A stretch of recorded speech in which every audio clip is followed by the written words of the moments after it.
एक ऐसा समय आया कि दिन में इतनी धुन लगी कि बस जीवन में पढ़ना ही है और कुछ करना ही नहीं, बस रात दिन पढ़ना, ना खाने का कोई टाइम ना पीने का कोई टाइम।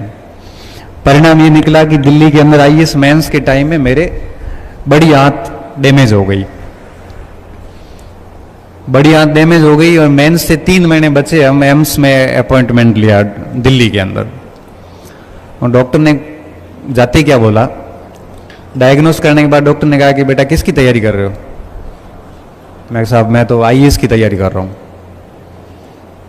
डॉक्टर एजेड भी थे, 55 साल के थे। उसने कहा बेटा कुछ कड़वी सच्चाइयाँ हैं जो एक्सेप्ट कर। मैं क्या हुआ सर? तो क्या आप अब ऐसी बीमारी में जा चुके हैं कि ये बीमारी आपको जीवन भर नौकरी करने नहीं देगी। मैं मतलब ये है कि इसका कोई इलाज नहीं है, मेडिकल में लाइफ टाइम रहने वाली है, और इस नौकरी के साथ आप सिविल सर्विसेज की नौकरी नहीं कर सकते। बेहतर है आप एजुकेशन की तरफ मुड़ जाओ। मुझे बड़ा घमंड था अपनी हेल्थ पर कि मेरे को कुछ हो नहीं सकता, क्योंकि बहुत फिट था। क्योंकि उससे 4 महीने पहले असिस्टेंट कमांडेंट का फिजिकल दे के आया था एसी का, जिसमें 60 किलो भार, बेस्ट एथलीट, सारा कुछ अच्छा करके आया था। तो मुझे लगता था कि मेरी हेल्थ को कभी कुछ हो नहीं सकता था। और स्थिति ये हुई कि 6 महीने के भीतर वो 60 किलो का भार 43 केजी पे आया, 43 किलो पे। वो 15 का हीमोग्लोबिन 7.5 पे आया, और अस्पताल में जाके डॉक्टर ने एडमिट कर लिया। उस समय मुझे पहली बार एहसास हुआ, मैं बहुत गंदी स्थिति से गुजरा, और अभी भी यही चल रहा है। 16 साल से बीमारी चल रही है। हर दिन ये सोचता हूं कि काश ग्राउंड नहीं छूटते, ग्राउंड में खेलते रहते 1-2 घंटे डेली और पढ़ते रहते, तो ये स्थितियां कभी नहीं आती। इसलिए मैं स्टूडेंट को डेली कहता हूं कि बहुत पढ़ाई करिए, लेकिन साथ साथ में डेली 1-2 घंटे ग्राउंड में दीजिए। पैदल चलिए, दौड़िए, भागिए, कोई न कोई गेम्स में एक्टिविटीज करते रहिए, फिर पढ़िए। आपकी प्रोडक्टिविटी बढ़ जाएगी। आप देख लेना कि आपको अपने आप में अंतर महसूस होने लगेंगे। क्योंकि हेल्थ को दांव पे रख के आप नौकरी लग भी गए ना, तो फिर आगे की पूरी जिंदगी हेल्थ सुधारने में जाएगी। आप अपनी नौकरी के आनंद नहीं ले पाओगे, ना कुछ खा पाओगे, ना पी पाओगे, ना कहीं जा पाओगे। बस सैलरी लोगे और सैलरी है वो घर वाले खाएंगे, आपको कुछ नहीं मिलना है। मेरे साथ तो ऐसा ही हो रहा है। सुबह उठा, राहुल के सर चाय बना, तो मैंने कहा चाय नहीं पीता। तो सर दूध लो, मैं दूध नहीं पीता। कॉफी बना, तो मैं कॉफी नहीं पीता। खाने में सिर्फ दाल रोटी खाता हूं। हलवा बना, तो मैं हलवा नहीं खाता। क्यों? क्योंकि सब डॉक्टर ने बंद करवा रखा है। यात्रा करनी है तो कार से जाओ, बस में नहीं जा सकता। ये सब्जी नहीं खा सकता, वो नहीं खा सकता, ये नहीं पी सकता, वो नहीं पी सकता। अब क्या खा सकता हूं वही लिस्ट है, बाकी सब नहीं खाना है। तो मुझे बताओ कि आपकी सैलरी 2 लाख रुपए हो, आप कुछ खा नहीं सकते, पी नहीं सकते, जा नहीं सकते हो। 2 लाख रुपए क्या काम के बताओ? उसके मजे तो कोई और ले रहा है। इसलिए अगर आपकी हेल्थ ठीक नहीं है तो आपकी नौकरी सच में कोई काम की नहीं है। इसलिए इन हेल्थ और एजुकेशन दोनों को बैलेंस बना के चलो। आप खूब पढ़ो। आप ऐसा नहीं है पढ़ना नहीं है, खूब पढ़ो। 8 घंटे, 10 घंटे, 12 घंटे पढ़िए, लेकिन साथ में 1-2 घंटे आप बढ़िया एक्टिविटी कर लीजिए। पानी पिला दो। 1-2 घंटे आप एक्टिविटी कर लो, तो इससे क्या होगा कि आप कभी भी बीमार नहीं होंगे। और हेल्थ के साथ अगर आप काम करोगे तो ठीक,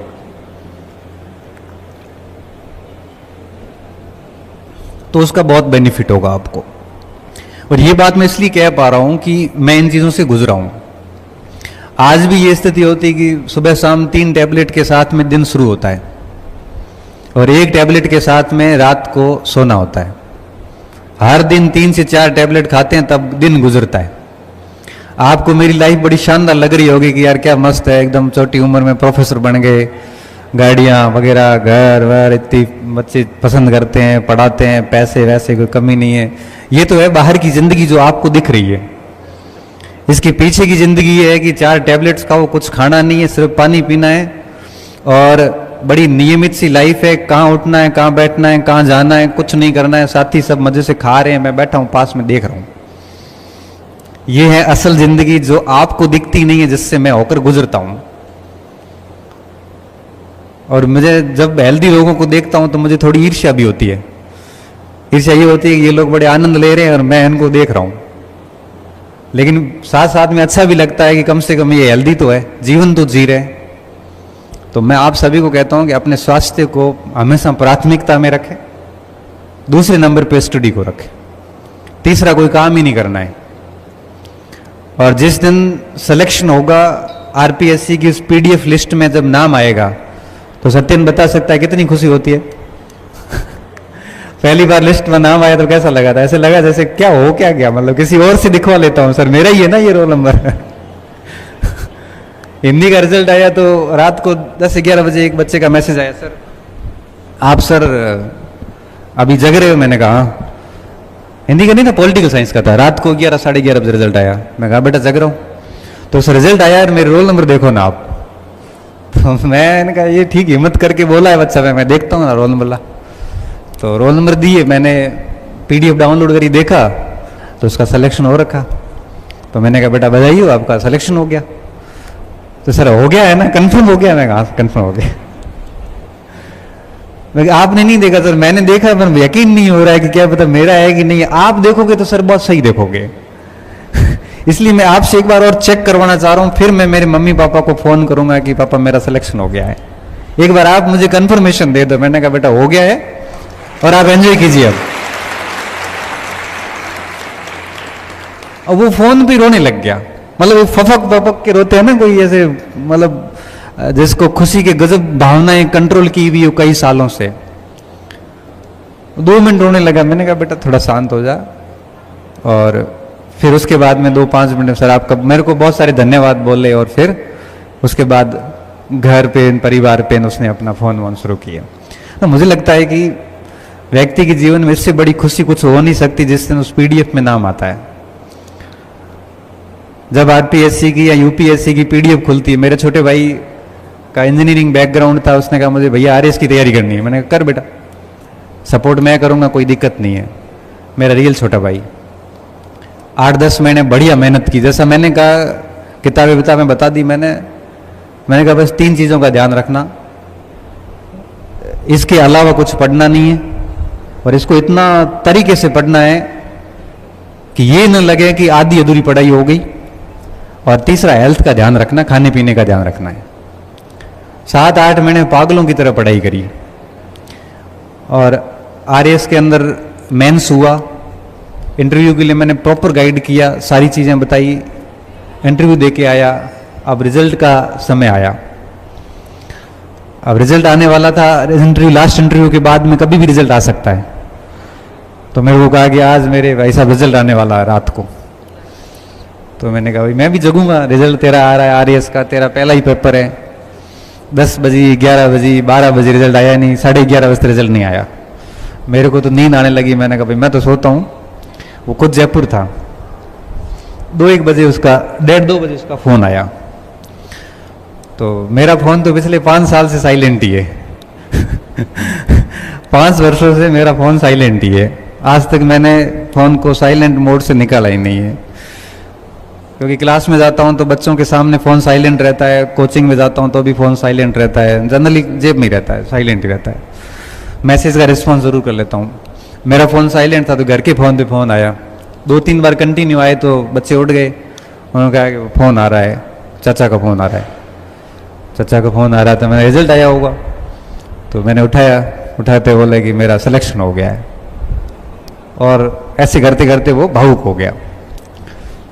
मैंने कहा पागलों की तरह क्या रो रहा है, खुश है? तो क्या मेरा सिलेक्शन हो गया, मेरी 245वीं रैंक आई है और मुझे यकीन नहीं मेरा आरएस में हो गया। फिर मम्मी पापा को फ़ोन किया, वो तो जग रहे थे, उनको तो नींद ही नहीं आई थी, मैं तो फिर भी सो गया था। अब उस रिजल्ट को जानने के बाद में कई दिनों तक मैं भी खुश रहा, हमारे खुश सबके आंसू आ गए आंखों में। क्यों? क्योंकि एक मध्यम वर्गीय व्यक्ति के लिए नौकरी कितनी ज़रूरी होती है, इसकी कल्पना आप से अधिक आपके माँ बाप करते हैं। आपके अंदर आपके माता पिता वो उम्मीद देखते हैं कि हमारा बच्चा भी नौकरी लगेगा, और ये बात आपको अंदर से सबको पता है। कितना डेस्परेटली वो चाहते हैं कि उनका बच्चा सरकारी सेवा में जाए। और जब हम उन उम्मीदों को तोड़ते हैं, हम यहाँ आके मूर्खताएं करते हैं, हम यहाँ आके लापरवाहियां करते हैं, तो हमें थोड़ा सा भी अंदर से फील नहीं होता कि हमारे माँ बाप कितनी उम्मीदें लगा के बैठे और हम क्या कर रहे हैं यहाँ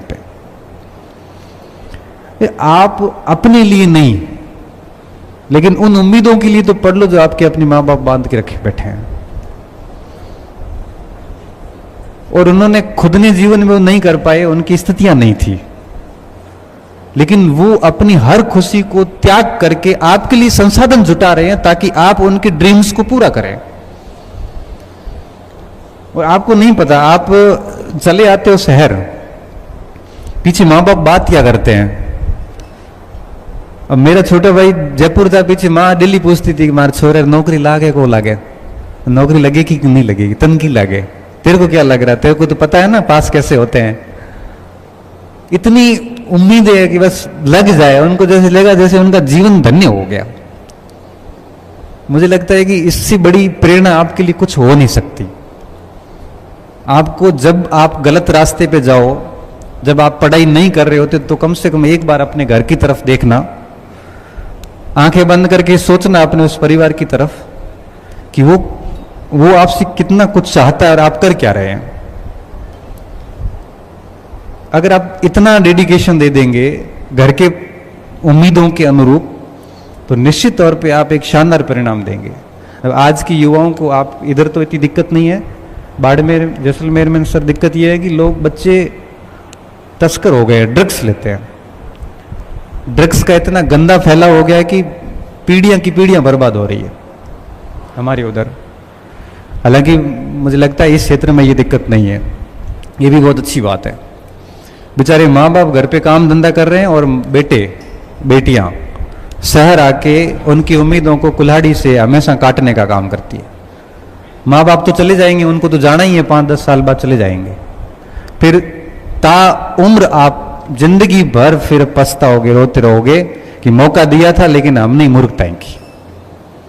तो आपके पास अभी समय है, अवसर है, आप में क्षमताएं हैं, आपके पास में संसाधन है, और आपके पास में मोटिवेशन भी है। तो मुझे लगता है कि आपको बहुत मेहनत करनी है। आज इस सेमिनार में जाने के बाद आप अपना टारगेट सेट करिए और 2-3 साल बिल्कुल पागलों की तरह पढ़ाई करिए। जो चीजें डिस्ट्रैक्ट कर रही है उनसे दूर हो जाइए। आपका जीवन सिर्फ आपका है, बर्बाद हो जाओगे तो लोग मजे लेने वाले हैं, कोई भी आपको सांत्वना देने नहीं आएगा। देखो, व्यक्ति आपकी पद और स्थिति से प्रेम करता है, आपसे प्रेम करने वाले बहुत कम हैं। सही बता रहा हूं, आपसे प्रेम करने वालों की संख्या कुछ डिजिट्स में ही है। बाकी दुनिया आपके पद और प्रतिष्ठा से, स्थितियों से प्रेम करती है, आपके स्टेटस से प्रेम करती है। तो अपना स्टेटस बनाओगे तो लोग आपको खूब अच्छा सम्मान देंगे, बर्बाद हो गए तो लोग मजे लेंगे, सीधी सी बात है। इसलिए आप अपने जीवन को बनाना, बिगाड़ना मत। ये दोनों आपके हाथ में है। बनाने, आपके जीवन को आपके अलावा कोई बर्बाद नहीं कर सकता, और आपके जीवन को आपके अलावा कोई बना नहीं सकता। क्योंकि आप कैसे ग्रुप में रहते हैं, बनना और बिगड़ना ग्रुप पे डिपेंड करता है, और ग्रुप कैसा होगा वो आप पे डिपेंड करता है। आप अगर चोर चक्कों के साथ रहोगे तो चोरियां करोगे, भले घर में कितने अमीर हो।